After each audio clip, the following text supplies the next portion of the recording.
Hi everyone, welcome to our macro facts video for the summer 2025 exams. Before we get started, please allow me to share some exciting news with you. This year, we're making all of Economics Factory's top exam resources available to you through our student exam clubs. We think this is going to be the revision resource of the summer. Join one of our exam clubs now via the QR code on the screen, and you'll get access to a dedicated website giving you all of the following: a model answer to every past paper question, practice papers and mark schemes on topics due for testing, my revision guides, chains of analysis checklists, an RSS feed from BBC Economics on every page to keep you right up to date ahead of the exam. And, as if all that wasn't enough, you'll get a free print copy of the Economics Today exam special. All this for the unbelievable price of just £49. Okay, ad over. Let's get started properly. Firstly, let's think a little bit about why learning data is so important. You can use data you've learned to show knowledge and application in your exam.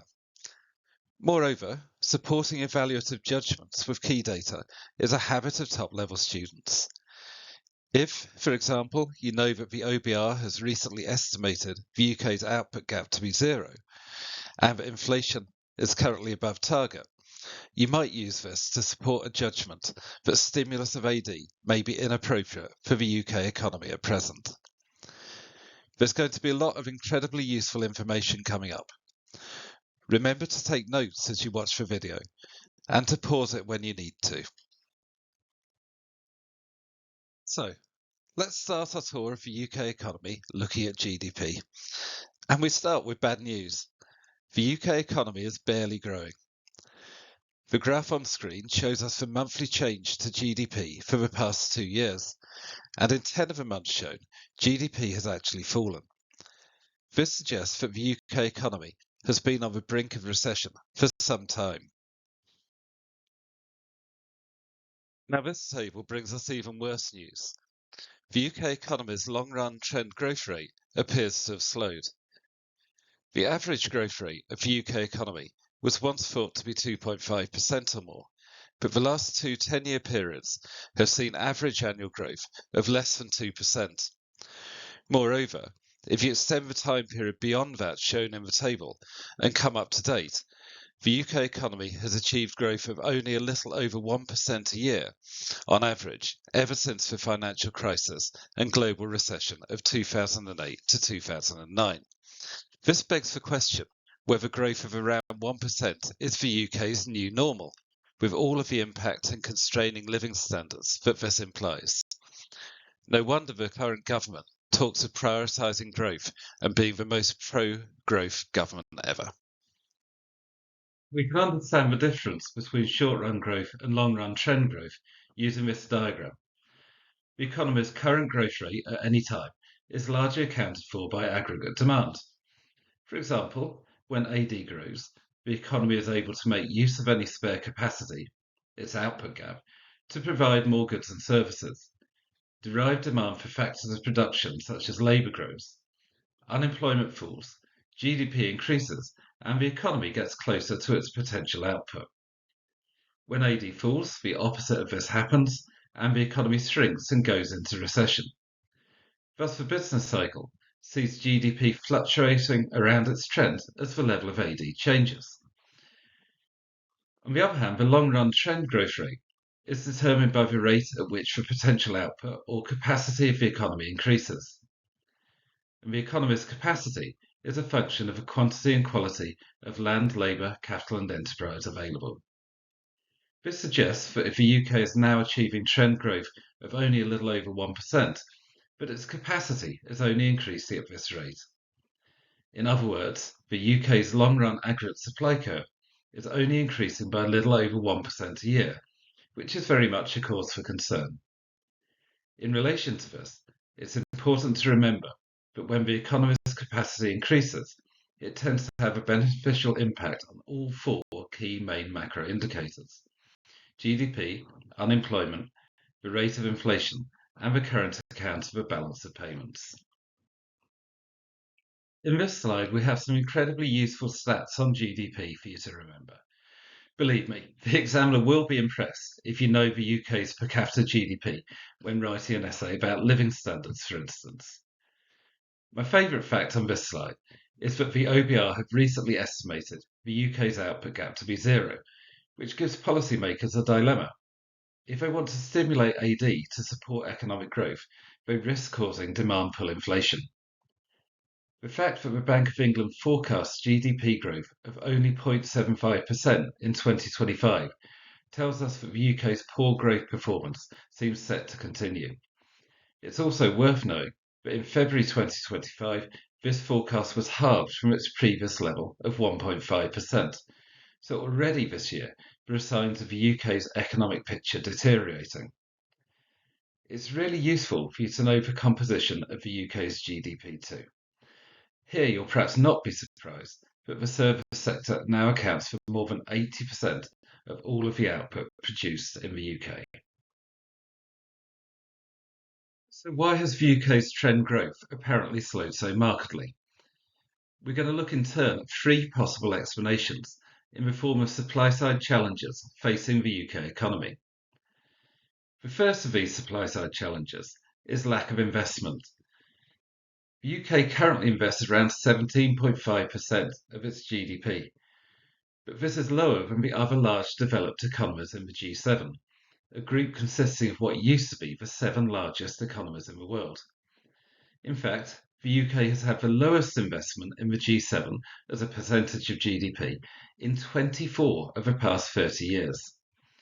Now, we'd perhaps expect investment as a percentage of GDP to be lower in developed economies than in emerging ones, but for context, China typically invests around 40% of its GDP. The UK's low rate of investment can only serve to constrain the quality and quantity of its capital stock and hence long-run aggregate supply and trend growth. And another key concern is that the UK is likely to become less competitive against other economies over time as a result. Onwards to the second supply-side challenge for the UK, and this is low labour productivity. Remember that labour productivity is output per worker or output per hour worked. Our graph here shows a fact that I still find astounding. In 2021, the average worker in the United States produced 49% more output than the average worker in the UK. It's worth just pausing and letting that sink in for a moment. 49% more output than the average worker in the UK. Further, the G7 average for output per worker was 16% more than in the UK. This suggests that production costs are likely to be lower in our competitor nations than they are here.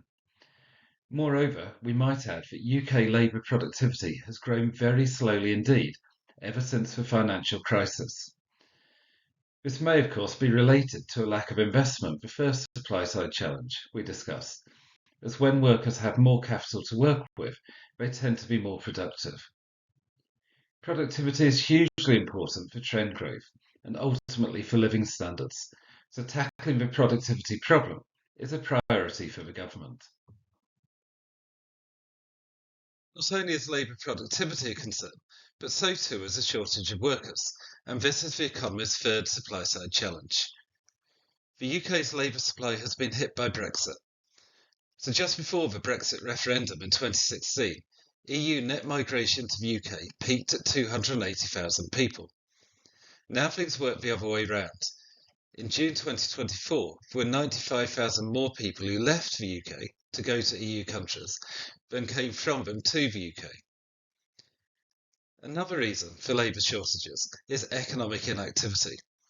This occurs when people of a working age are neither in work nor actively seeking it, so they're not supplying their labour to the economy. The UK's inactivity rate stands at 21.5% in 2024 quarter four. It's higher than it was before the pandemic, and the UK's labour force is smaller than it was before the pandemic. Inactivity has increased most amongst 50 to 64-year-olds, and long-term sickness or disability is the most common reason for them not being able to work. It's useful to know that labour shortages are constraining output in some sectors of the UK economy in particular, such as IT and the hospitality sector. The shortage of HGV drivers is also causing problems for supply chains in the UK. Overall, a limited labour supply is proving a significant constraint on the economy's capacity or long-run aggregate supply. Having looked at the long-run supply challenges facing the UK, let's cover aggregate demand to conclude our look at the factors affecting GDP. It's helpful to know that AD in the UK is very consumption-led, with household spending accounting for around 60% of all expenditure. Many observers believe that demand in the UK is too dependent on consumption and that it would be better if investment and export demand played a bigger role. From this perspective, a rebalancing of aggregate demand is required. At the moment, AD in the UK is being propped up by a low savings ratio, which in 2024 quarter 3 was only 10.1% of disposable income. Falling interest rates are also supporting AD, but there are concerns that rates may not be able to fall quickly, as this would risk inflation rising.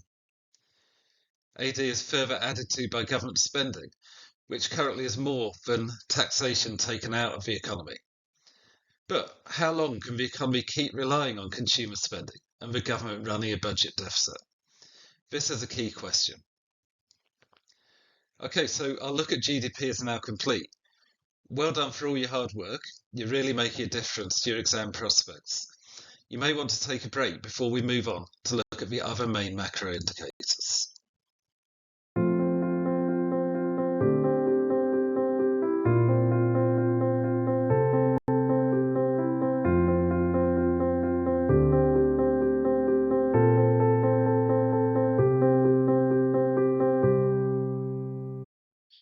Hi everyone, welcome back. We now move on to unemployment. Falling unemployment has been a good news story for the UK in recent decades.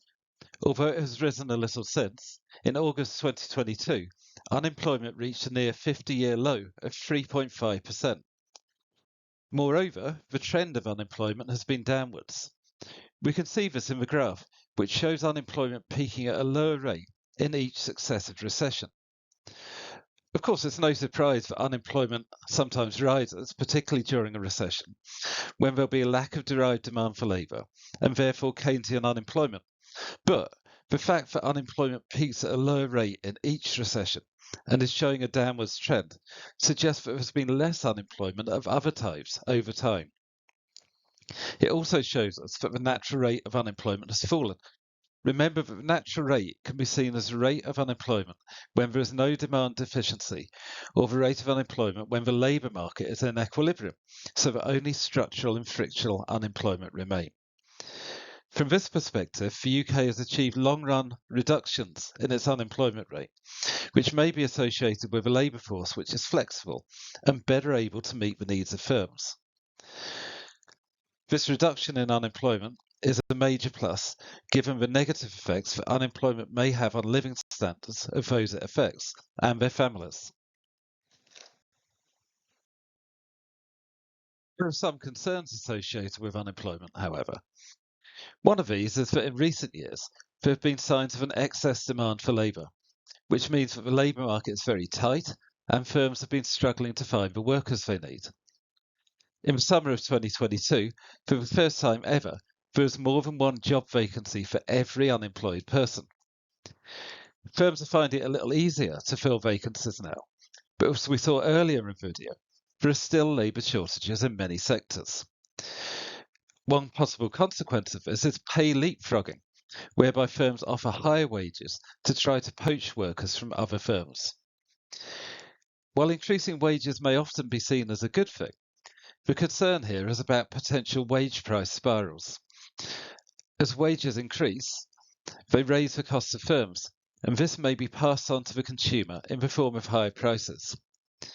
And then as inflation rises, workers may be in a strong bargaining position to try and achieve wage increases to maintain their real wage, which may then lead to further inflation. And round we go.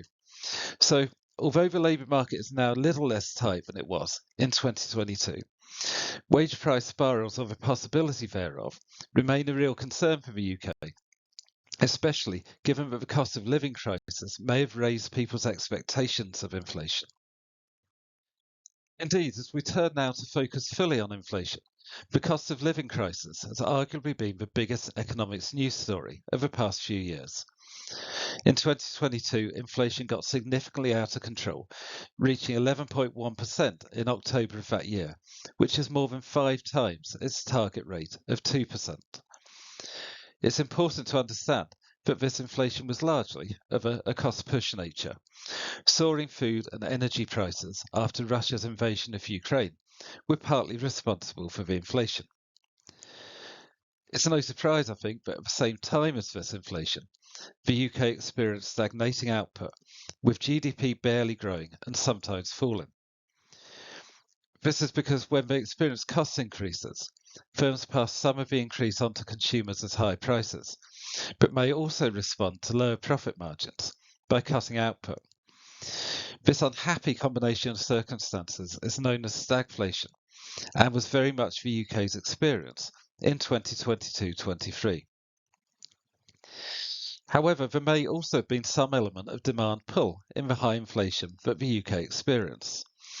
It's worth noting that we'd already seen above target inflation before the war in the Ukraine started, and there may have been UK-specific factors in the inflation, which is also suggested by the fact that inflation peaked at a higher rate in the UK than most other developed economies. One thing that may have been going on is that consumer spending as the economy came out of lockdown, combined with the UK's limited economic capacity to put upwards pressure on prices. So inflation was brought back under control through interest rate increases to constrain AD, but there are question marks over whether it's yet been conquered. In 2025, it's expected to reach a new peak of 3.7% in the summer. Concerns over this may be heightened by the fact that core inflation, which strips out volatile prices such as those of food and energy, was itself running at 3.7% in January 2025. We'll now look at the UK's trade position to complete our look at the 4 main macro indicators or objectives. There's a lot of data in this graph, but focus most on the lime green line, which shows that the UK runs a persistent current account balance of payments deficit. In general terms, a deficit for any country is more likely when its economy is booming, because higher expenditure will also mean higher spending on imports. The UK, however, has what is known as a structural deficit, one which is there at all stages of a business cycle. This is largely caused by a huge deficit in trade in goods, which is not as great as our surplus in trade and services. Added to this, the UK now has a deficit with regard to primary income, which consists of cross-border flows of interest, profits and dividends, and a deficit in secondary income in the form of transfers such as foreign aid. In recent data, the UK's current account deficit was 2.5% of GDP. It's likely, I think, that the UK has got a fundamental problem with competitiveness, which is associated with the supply-side challenges covered earlier in the video. It's particularly important to look at factors that affect production costs. So the UK has relatively high unit labour costs, the average labour cost of each unit of output produced, which is associated with the fact that we are a high wage economy and that labour productivity is lower than in comparator nations. The UK's national minimum wage has risen in real terms over time, although it remains only in the mid to upper range of minimum wages internationally. And finally, in terms of education, which affects competitiveness through the skills and qualifications of the workforce, the UK is ranked 14th in the PISA rankings, which compare education internationally. Now, you may well get questions about the UK's pattern of trade, and this refers to how much we trade, who with, and in which products. So it's useful to have a few facts ready. The UK, of course, is well known for having a comparative advantage in financial services, and this is reflected in the fact that we are the world's largest net exporter of them, with net exports of $87.2 billion in 2023. In terms of goods, our biggest export market is cars. Interestingly, the UK's biggest goods import is also cars. This shows how international trade brings us immense choice, with UK consumers able to choose between a number of brands of cars made in the UK and many more internationally. The UK is also strong in medical drugs and is a major exporter in this sector. China is our top trading partner for imports, with UK consumers buying many goods manufactured there. But exports for USA is our biggest market. The infographic shows that we export roughly 3 times as much to the USA as we do to Germany, which is our second largest export market. Unsurprisingly, Brexit has reduced trade between the UK and EU countries. The OBR suggests that in the long run, both imports from and exports to the EU will be about 15% lower than they would have been if the UK had remained in the EU. Since Brexit, the UK has had the freedom to negotiate new trade deals with countries outside of the EU. To date, deals have been signed with a number of countries, such as Australia and New Zealand, but the impact of these seems to be small. A potential trade deal with the US would be much bigger news, and President Trump has indicated that there is a strong possibility of this. And it may seem even more important, given that Trump is putting large tariffs on goods imported into America. Okay, so that completes our tour of the main macro indicators. Well done on all your hard work. Please take another break before we move on to macro policy. And if you've got time to watch a little more about our exam club, that'd be fantastic. See you shortly.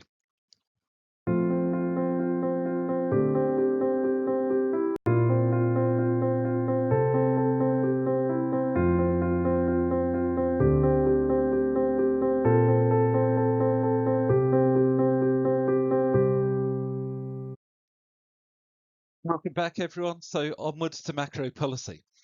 We're going to discuss both the demand side and the supply side with respect to policy. And it's helpful to think of the role of demand side policy as smoothing out fluctuations in the business cycle. Meanwhile, the job of supply side policy is to boost the rate at which the economy's capacity grows and to deliver faster trend growth. We first look at fiscal policy, which covers government spending and taxation. The UK has a budget deficit at the moment, which means that injections into the circular flow of income in the form of government spending exceed leakages in the form of taxation. The UK has got what we'd call a structural budget deficit. This deficit tends to be smaller when the economy is booming because this leads to higher taxation revenue and lower benefit payments. But the deficit grows during recession. The significant thing to remember is that the deficit is present at all stages of a business cycle. This is apparent from the fact that it's now 25 years since the UK last ran a budget surplus, which was in 2000 to 2001. One of the reasons that the budget deficit is important is that when government spending exceeds taxation revenue, the government must borrow to bridge the gap, and thus the national debt increases. The national debt is the combined sum of all past deficits and surpluses. So the UK's national debt is now approximately 100% of GDP, meaning that the government would have to seize all of the output produced in the economy for a whole year to pay it back. This creates concerns about the sustainability of the national debt. Might it grow to the point where it's difficult for the government to find new sources of borrowing? Whereas of this kind lead to the interest rate that the government has to pay when it borrows rising. And this in turn may put upwards pressure on interest rates across the economy, which is one reason why crowding out may occur. Crowding out sees growth of the government sector leading to shrinkage of the private sector. This may happen because government borrowing puts upward pressure on interest rates, making it more expensive for private firms to borrow to invest. In contrast, though, some observers believe that government spending crowds in the private sector. For example, spending on infrastructure may make it easier for firms to transport goods and for labour to move between areas of the country. This may boost private sector activity. The size of the national debt, combined with a proportion of government spending accounted for by the welfare bill, have led to benefit reform being a major focus currently.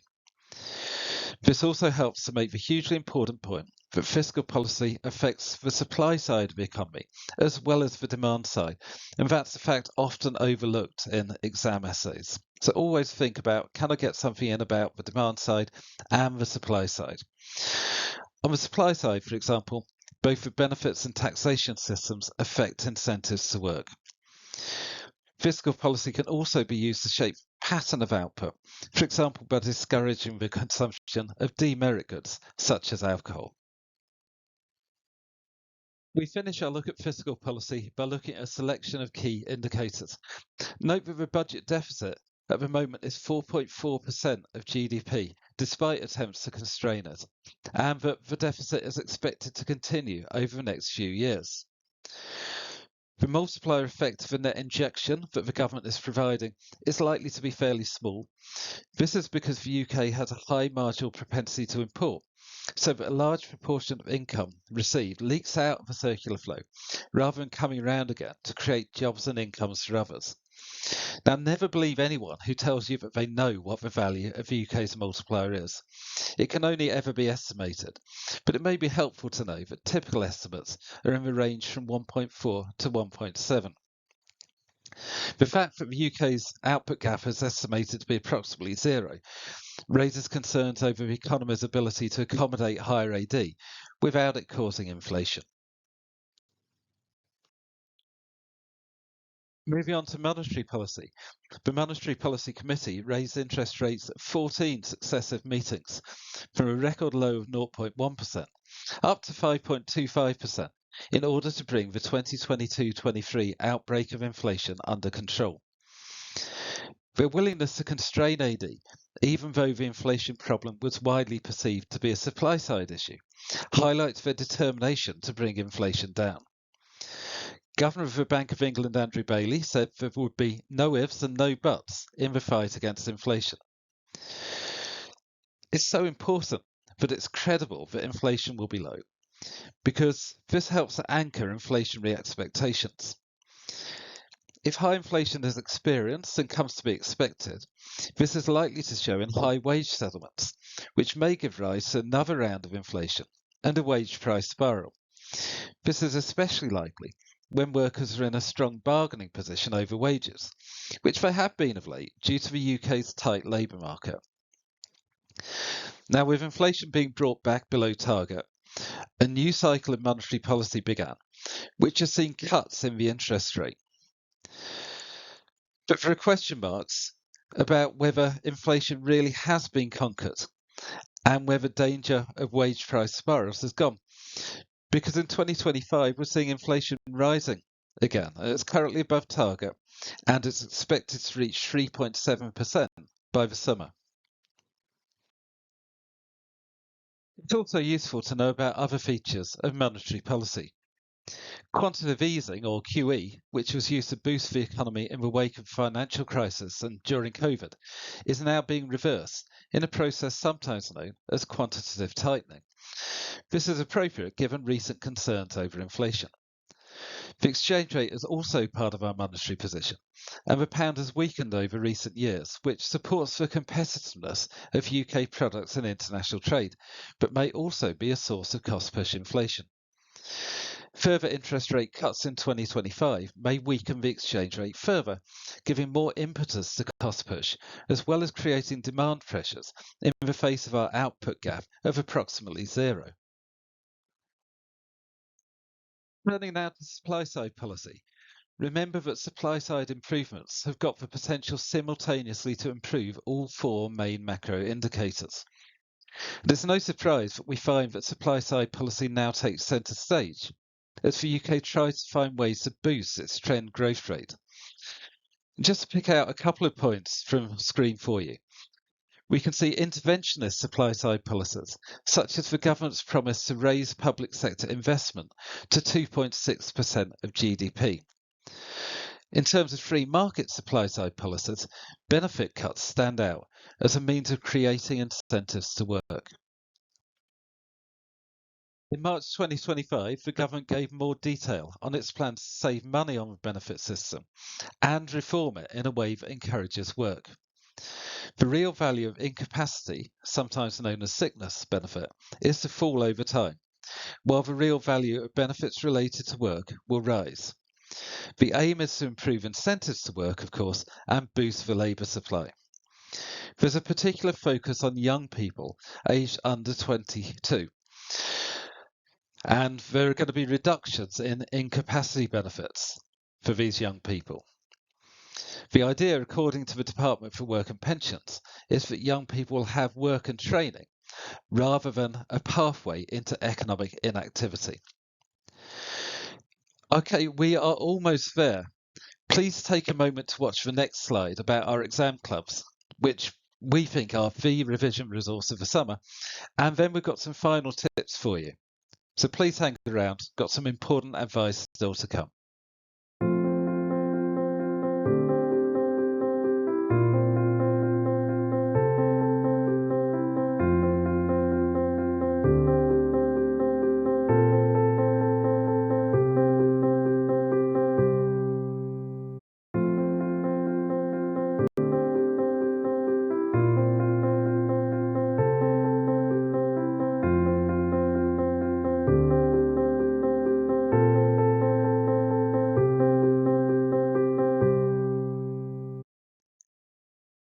Hi again everyone, and well done indeed. By working with this video, you've taken some really important steps towards exam success. Our last piece of advice is hugely important. You must do as much past paper practice under timed conditions as you possibly can. This is the only way that you'll know that you can actually do it when you go into the exam room. Remember to use the key facts in this video as often as possible in your answers. Sprinkle them through your answer to show knowledge and application and to support evaluative judgments. Remember also to ask your teacher to mark your answers and give you feedback. Use the feedback, take it forward into your next answer and use it to continually improve. Thanks to you all for watching. I wish you the very best of luck with your exams this summer. Thank you.